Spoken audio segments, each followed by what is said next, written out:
అధికారులు ఉన్నప్పటికీ, ఎంతమంది మన చుట్టూ బంధువులు ఉన్నప్పటికీ మన వారం మనం చూసాం శాశ్వతమైన ప్రేమ కోసం చెప్పుకున్నప్పుడు మనం ఆలోచించాం. ఈ లోకంలో ఎంతమంది బంధువులు ఉన్నా కష్టం వచ్చేసరికి ఏమైపోతారట? మెల్లగా దూరం అయిపోతారు. ఈ లోకంలో ఎంతమంది ఉన్నా మనకు మాటలు ఇస్తారు, నేను ఉన్నాను రా నీ వెనకాల, నీకు ఏ బాధ లేదు, నేను ఉన్నాను రా అని చెప్తారు వాళ్ళు. కానీ కష్టం వస్తే ఏమవుతారు?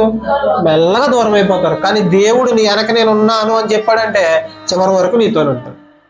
ఈ మనుషులు నీ వెనకాల నేను ఉన్నాను ముందుకెళ్ళరని చెప్తారు, నువ్వు ముందుకెళ్ళాలని అలా సైడ్ అవుతారు. అర్థమవుతుందా?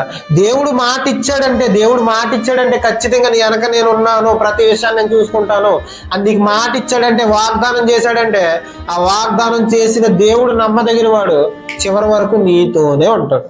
ఎన్ని బాధలు వచ్చినా, కష్టాలు వచ్చినా, ఇబ్బందులు వచ్చినా నీతోనే ఉంటాడు.